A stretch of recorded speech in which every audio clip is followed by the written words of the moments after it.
Hey everyone, before we jump into today's video, I need your help. We've noticed the channel is losing some traction, and subscribing is one of the best ways you can support us. It's quick, free, and it helps us keep bringing you awesome content. Your support means the world. Let's keep this channel growing together. Thanks so much. Now let's start the video. Hey guys, I'm 34 and I never thought I'd be posting on Reddit about this crap, but here we are. I used to have what I thought was a pretty decent life. Decent job as a mechanic at a local garage, a rented house in an okay neighborhood, and a husband, I'll call him Durton, that I'd been with since college. Nothing fancy, but it was stable, you know? I worked hard, paid the bills on time, and thought I was building something that would last. Durton and I weren't perfect, but whose relationship is? We had our routines, our inside joke, our plans for the future, or at least I thought we did. 2 years ago, my life basically exploded when I walked in on my husband, Durton, screwing our female neighbor in our bed. Not even making this up, I came home early from work because I wanted to surprise him for our anniversary. Guess the surprise was on me. I still remember the look on his face when he saw me standing in the doorway. Not even embarrassment, just annoyance that I'd interrupted. That's when I knew our 6-year marriage was actually dead long before I opened that bedroom door. The next few weeks were a blur of arguments, fake apologies, and me sleeping on my buddy Mike's couch while trying not to completely lose my mind. Durton kept saying it was just a mistake and how we could work through this, but then I found texts going back months. This wasn't a one-time thing. He'd been cheating pretty much our entire marriage. The divorce was nasty as hell. He tried to take everything, including the car I bought before we even met. His lawyer was this shark in a suit who kept looking at me like I was dirt. Meanwhile, I could barely afford my lawyer, who honestly seemed more interested in his lunch break than my case. But the worst betrayal wasn't even from Durton. It was from my sister, Amber, 29. We'd always been close, or so I thought. Single mom, 2 kids. I'd always helped her out when times were tough. Bought school supplies for my niece and nephew. Fixed her car countless times. Even paid her rent twice when she was between jobs. And how did she repay me? By completely siding with Durton. Not because she thought I deserved to be cheated on, but because Durton was buying her stuff. New clothes, taking her out to fancy restaurants, even babysitting so Amber could go on dates. And the cherry on top? Durton promised to hook her up with this supposed rich friend of the neighbor he was cheating with. Amber was literally trading her loyalty for the chance at a sugar daddy. You probably drove him to cheat anyway, Amber told me over the phone when I called her, hurt that she was still hanging out with Durton. Men never understand what women need. That was the moment I realized I was truly on my own. I hung up, blocked her number, and made a decision right then. I was going to rebuild my life if it killed me. So I packed up the few things Durton's lawyer let me keep and found the cheapest apartment I could. It was basically a shoebox with a bathroom attached, the kind of place where you can cook dinner, watch TV, and use the toilet without getting up from your bed. Yeah, that's small. I remember sitting on that lumpy mattress the first night, wondering how the hell my life had collapsed so fast. Like 6 months before I was married, had a decent place to live, thought my sister had my back, and was actually pretty happy. Now I was in a crappy apartment that smelled like the previous tenant's cats. My husband was screwing half the neighborhood, and my sister was Team Durton all the way. The worst part was seeing their Instagram posts. Durton and Amber were suddenly BFFs, posting selfies at restaurants I could never afford to take Durton to, with these long captions about living your best life and toxic people. Meaning me, obviously. One time, they even posted from a weekend trip to the beach that Durton and I had always talked about taking, but never had the money for. Guess he found the money once I wasn't in the picture. My parents weren't much help either. They kept telling me to try to work things out with Durton because marriage is about compromise. When I told them about catching him literally in bed with another woman, my mom said, "Well, relationships are complicated, honey." Yeah, no kidding, Mom. I think that's what hurt the most. Everyone acting like I was overreacting by being upset that my husband was cheating. Like I was the unreasonable one for not wanting to stay with someone who had been lying to my face for years.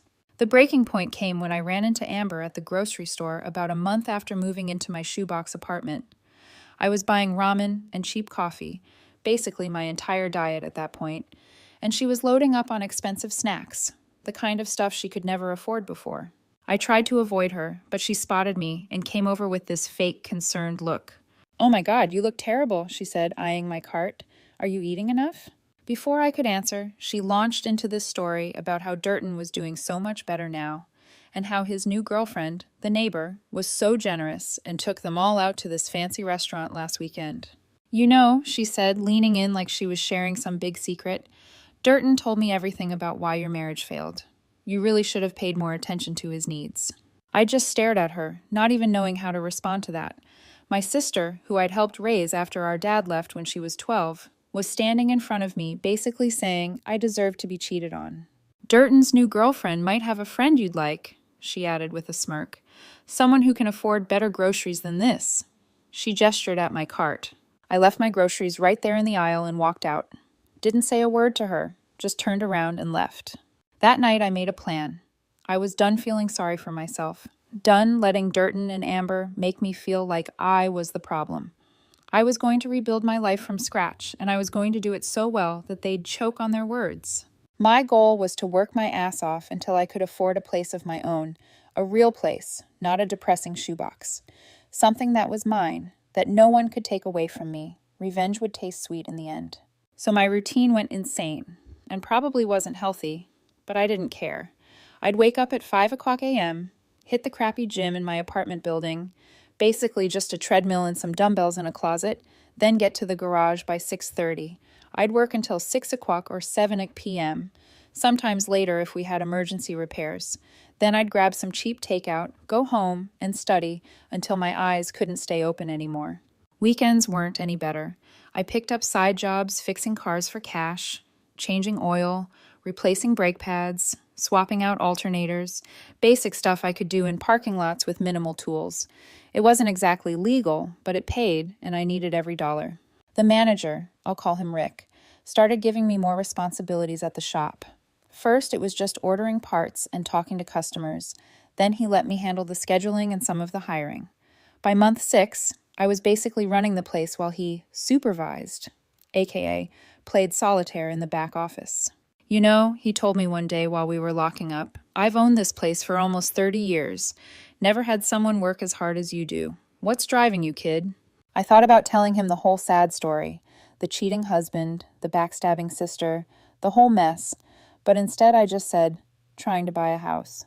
He nodded like that made perfect sense. Good goal. Nothing better than having your own place.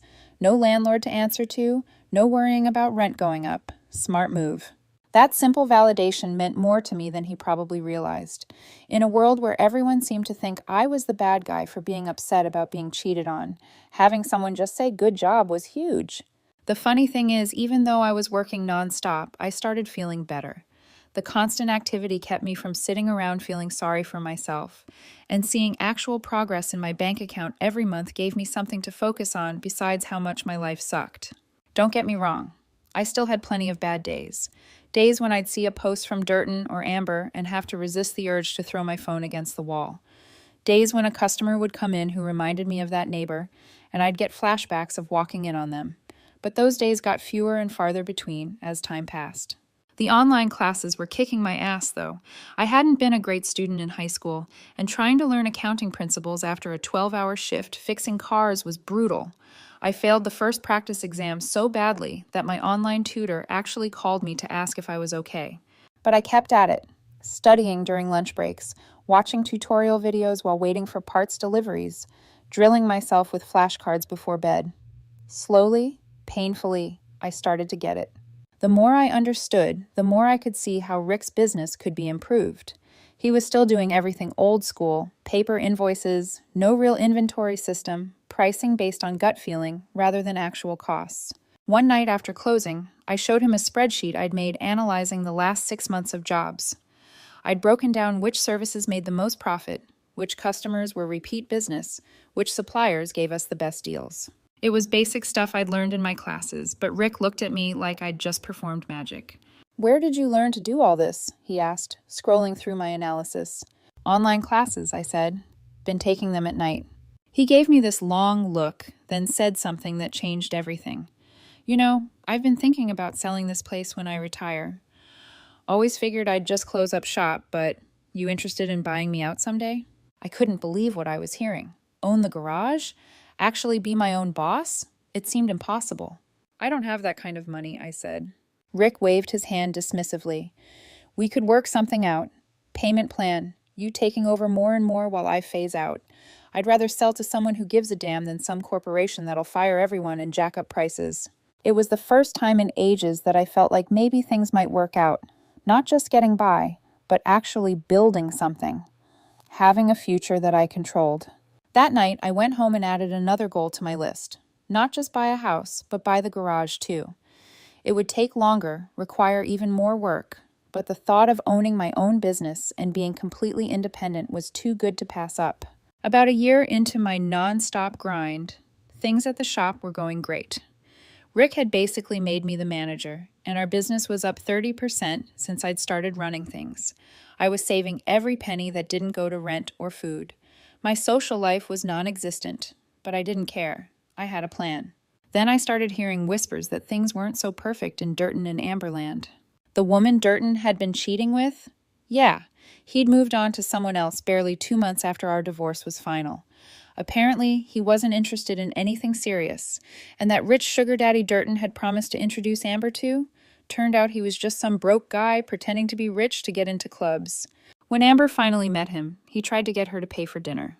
The shopping trips slowed down. The fancy vacations stopped. Durton had blown through most of his divorce money trying to impress his new girlfriend, who'd now ditched him. And Amber, who'd quit her steady job at the insurance office thinking she was about to land a rich guy, was struggling to find work again. I heard all this through Mike, who was still friends with Durton's cousin. I didn't say anything when he told me. Didn't laugh or say I told you so. Just nodded and kept working on the transmission I was fixing. But inside, I'm not going to lie. It felt good to know karma was finally showing up. Rick noticed how much effort I was putting in and offered me a deal I never expected. He wanted to start the process of me buying him out of the business. You're running it anyway, he said. Might as well own it.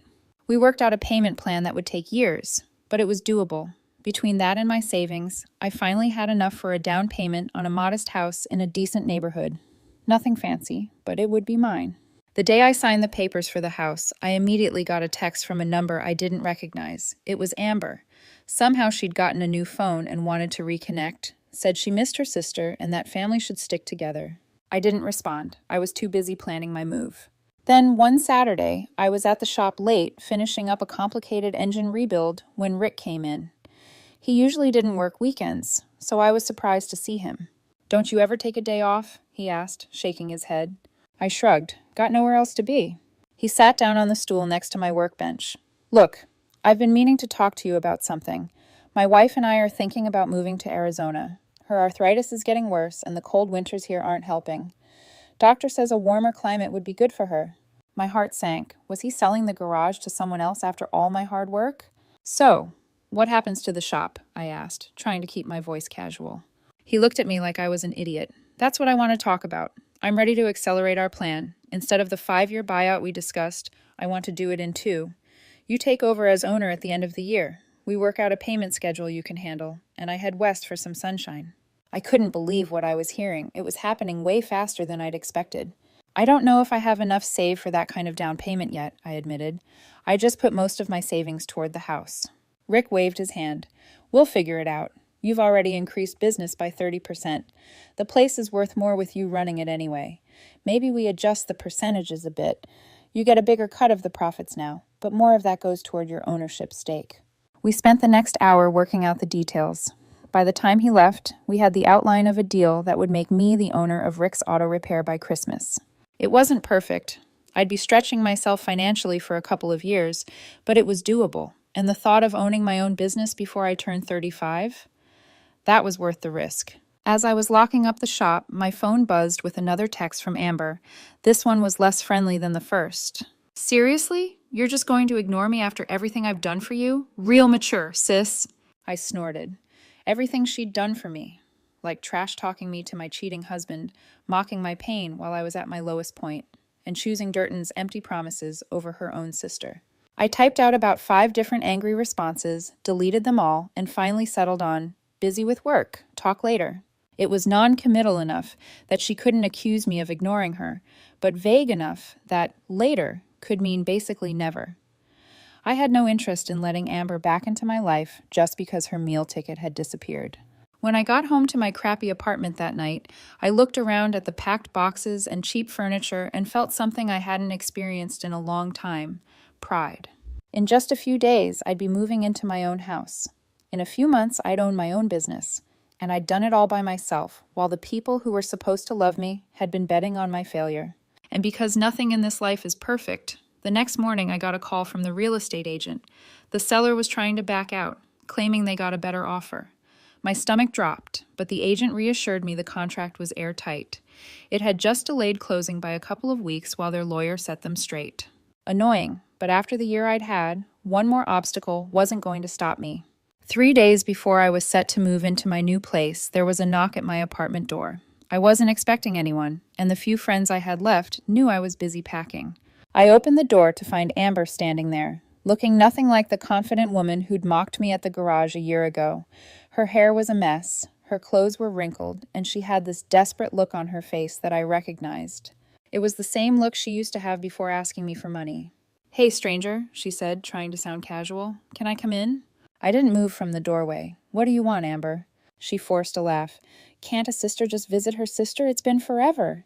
"Yeah, about a year since you came to the shop to brag about Durton's diamond bracelet," I said, crossing my arms. Her fake smile dropped. "Look, I made some mistakes, okay? I was stupid. Durton fed me all these lies about you, and I believed him. I'm sorry." I laughed. "Where is Durton now? Still buying you stuff?" Amber's eyes dropped to the floor. "We're not really hanging out anymore. He's going through some stuff." That meant Durton wasn't useful to her anymore. I sighed. "Again, what do you want, Amber?" That's when she noticed the boxes behind me. "Are you moving?" "Yep, bought a house. Closing was last week." Her eyes lit up like I'd just offered her a winning lottery ticket. "A house? That's amazing! How many bedrooms?" And there it was. I could see the wheels turning in her head.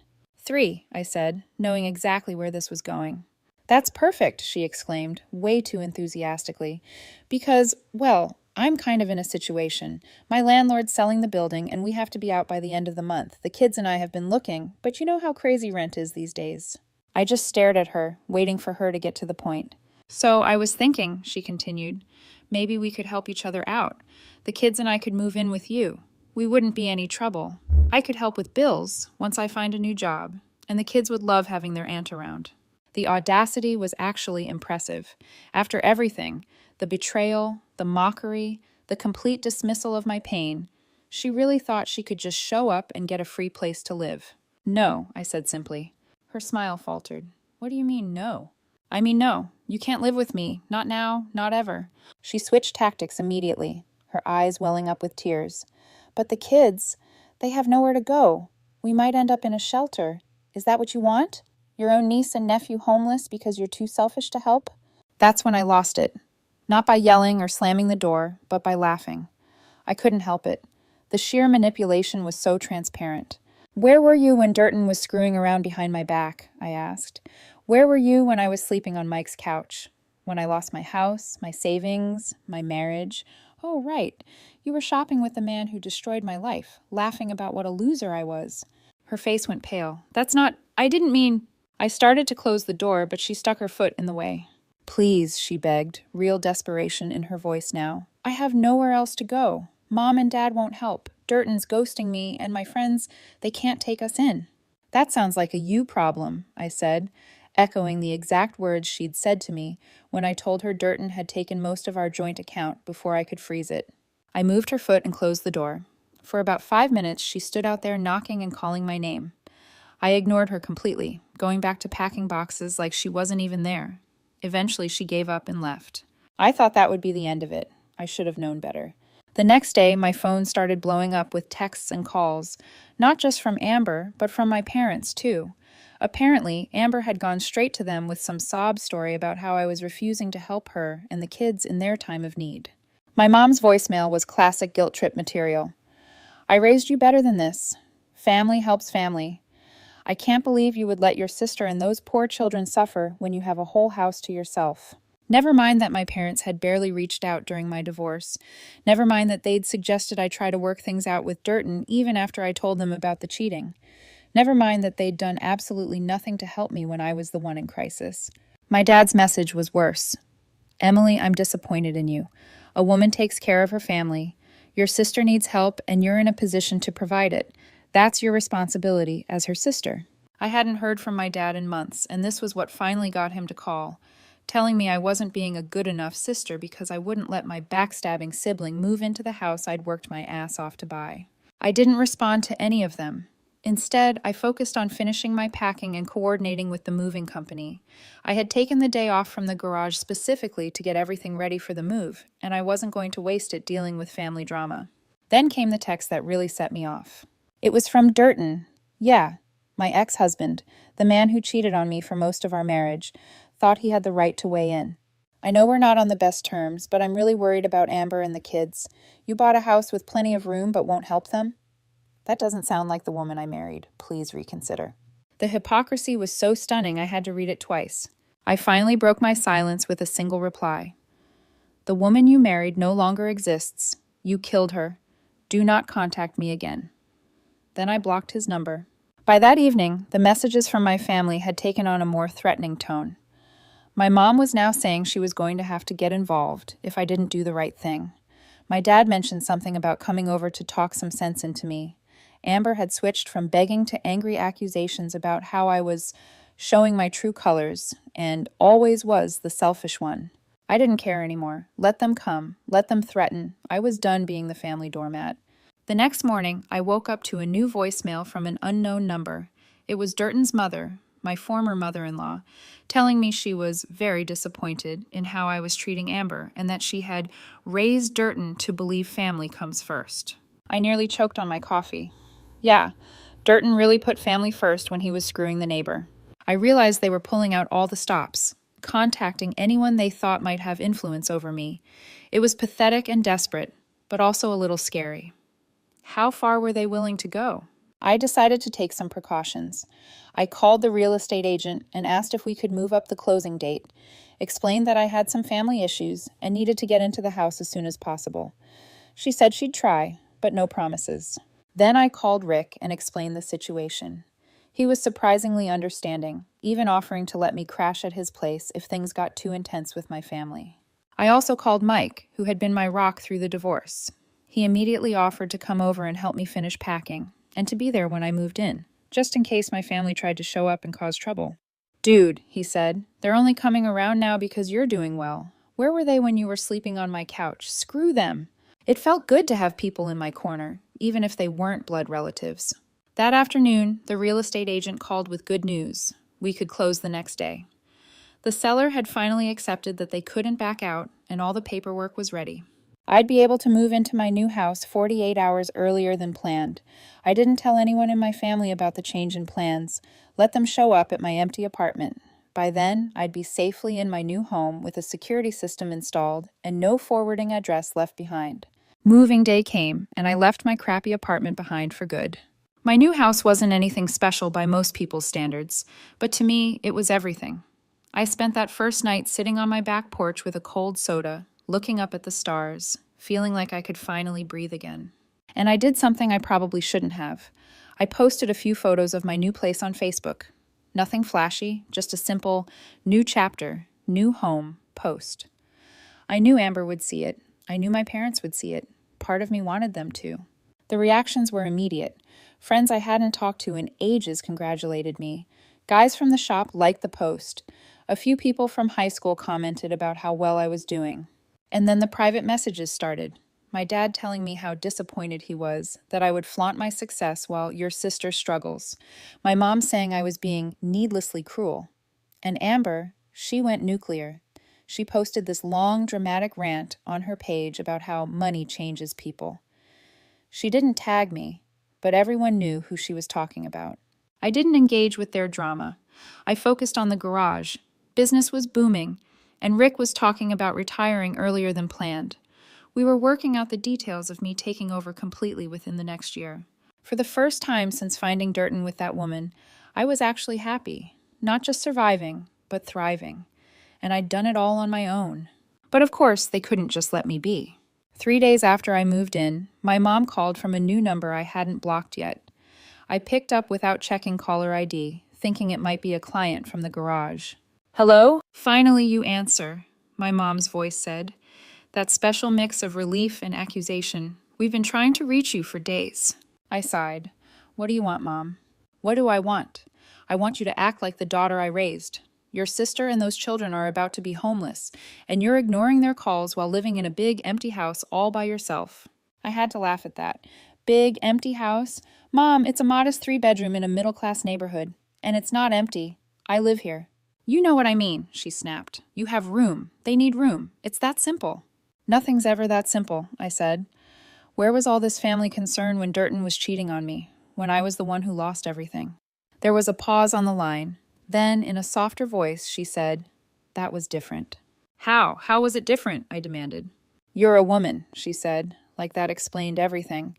Women can take care of themselves. Amber has children. And there it was, the double standard that had defined my entire relationship with my family. I was expected to handle everything on my own, to sacrifice, to be the strong one. But Amber, she got endless excuses. Mom, I said, keeping my voice calm, I worked 80-hour weeks for 2 years to afford this house. I took online classes after 12-hour shifts at the garage. I lived in an apartment where the bathroom ceiling leaked whenever the upstairs neighbor took a shower. I did all that by myself, without help from anyone, especially not my family. So no, Amber can't live with me. She made her choice when she sided with Durton, and now she can deal with the consequences. She made a mistake, my mom insisted. People make mistakes. Yeah, they do, I agreed. And sometimes those mistakes have consequences that can't be fixed with a simple sorry. This is one of those times. So you'll punish the children too? They didn't do anything wrong. It was a low blow, using my niece and nephew against me. I love those kids, even though I hadn't seen them much since the divorce. But I knew what would happen if I let Amber move in. She'd never leave, and eventually I'd end up supporting all 3 of them while she went back to her old ways. The kids have grandparents with a 4-bedroom house, I pointed out. Why aren't they moving in with you and Dad? Another telling pause. Your father and I are too old to have children running around. We need our peace and quiet. They wanted to use my house as a dumping ground for Amber's problems, so they wouldn't have to deal with them. Well, I need my peace and quiet too, I said. After the past 2 years, I've earned it. This isn't over, my mom warned before hanging up. She was right about that, at least. It wasn't over, not by a long shot. The next day, I came home from work to find Amber's car parked in my driveway. She was sitting on my front porch with her kids, surrounded by suitcases and garbage bags full of clothes. What the hell is this? I asked as I got out of my truck. We got evicted, she said loudly, clearly for the neighbor's benefit. We have nowhere else to go. The kids looked confused and tired. I felt bad for them, but this level of manipulation? So you thought you'd just show up at my house with all your stuff, I said, without even asking if you could stay? If you wouldn't let your own niece and nephew be homeless. She let the sentence hang, trying to back me into a corner. It was a dirty move, but exactly what I'd expect from her. Get in your car and leave, I said firmly. Now or what? She challenged. You'll call the cops on your own sister with her kids right here? I took a deep breath. Amber, this isn't going to work. I'm not letting you guilt me into this. Take the kids to Mom and Dad's. They won't take us, she admitted. They said they're too old for kids. Then call Durton, I suggested. You two were best friends, remember? Shopping buddies? He can put you up. Amber's face darkened. We're not really talking anymore. Shocking, I muttered. Look, I feel for the kids, I really do. But you can't stay here. You're a real piece of work, Amber spat. Acting all high and mighty because you've got a house now. Newsflash, you're still the same loser Durton cheated on. No wonder he couldn't stay faithful. Who would want to be with someone so selfish and cold? And just like that, any guilt I might have felt vanished. That was the real Amber, the one who had mocked my pain, chosen Durton over her own sister, and now tried to manipulate me using her children. Get off my property, I said coldly. Now or I really will call the cops. She must have seen something in my face that told her I meant it, because she started gathering up her bags. Come on, kids, she said loudly. Your aunt doesn't want us. We'll figure something out on our own, like we always do. A week after Amber's little stunt on my porch, I thought things would finally settle down. I had my house, my business, my peace. But people like her, and like Durton, they don't go down without one last desperate attempt. The morning after Amber's stunt, I went straight to the county clerk's office and filed for a no trespassing order against her. The process was easier than I expected. Turns out when someone shows up with bags and kids trying to force their way into your home, that's actual grounds for concern. The police officer I spoke to said I had enough evidence to enforce it immediately. She also suggested installing cameras in case Amber tried anything again. So that's exactly what I did. By noon, I had security cameras covering every inch of my property, with motion alerts sent straight to my phone. Let Amber try another sob story ambush. I'd have the cops at my doorstep before she could get comfortable. But then, Jessica showed up out of nowhere. It was late, close to midnight, and I was just getting home from the garage. My porch light caught the figure sitting on my front steps, arms wrapped around herself. It took me a second, but when she looked up, I recognized her, Jessica. She looked terrible. Nothing like the put-together woman who used to flaunt new jewelry on Instagram while mocking me behind my back. Her hair was a mess. She had bags under her eyes, and she looked smaller somehow, like life had finally knocked her down a few pegs. "Emily," she said, her voice weak. "I didn't know where else to go." I laughed at the sheer audacity. "Not my problem," I said, stepping around her to unlock my door. "Please," she said, standing quickly. Just talk to me." I sighed. "Talk about what, Jessica? How you cheated on me for years? How you ran through the divorce money and got dumped? Or maybe how you encouraged my sister to turn against me? Pick one." She flinched. "I made mistakes," she whispered, swallowing hard. "I was stupid. I thought—" She stopped, rubbing her arms like she was trying to hold herself together. "I thought I had everything figured out, but I didn't. He left me, Emily, just like that. One day I woke up and he was gone. Took everything. I lost my job, my apartment. I'm back at my mom's place and she's threatening to kick me out." "Sounds like karma," I said, stepping inside. She grabbed my arm before I could close the door. "I loved you," she blurted, tears in her eyes. "I know I messed up, but we had something real. Don't you ever miss it?" I stared at her for a long moment, then smiled. "No." And I shut the door in her face. I stood there listening as she cried outside for a minute before finally giving up and leaving. I didn't feel a damn thing. She was just another person from my past, desperate to claw her way back in, but that door was locked, and I was never opening it again. Amber must have found out about Jessica's failed attempt, because 2 days later, my parents showed up unannounced. I opened the door to see my mom with her arms crossed, my dad already looking pissed. "We need to talk," my mom said, stepping past me into the house like she still had authority over me. I let them in, if only to get it over with. They didn't waste time. "Your sister is in trouble," my dad started. "She needs a place to stay. A good daughter would help her." "A good daughter?" I repeated, laughing. "Funny. I don't remember hearing from you when I was the one who needed help." My mom's face hardened. "That was different. You're a woman. Amber has children. And I told her to take them to you," I shot back. "But I guess your peace and quiet is more important, huh? You want me to be the responsible one, but only when it benefits you." My dad stood up, his voice cold. "You're selfish. You let money change you. You're not the daughter we raised." That hit, but not in the way they intended. I just nodded. "You're right. I'm not the daughter you raised. That woman would have let herself be guilted into taking care of someone who betrayed her. She would have kept giving to people who never gave back. She would have let her family walk all over her." I looked them both in the eye. "But that woman is gone, and you should probably leave." My mom huffed, grabbing her purse. "You'll regret this." "Doubt it," I said, holding the door open. They left without another word. I closed the door behind them, locked it, and stood there for a second, taking it all in. I wasn't their good daughter anymore. Good, I didn't need to be.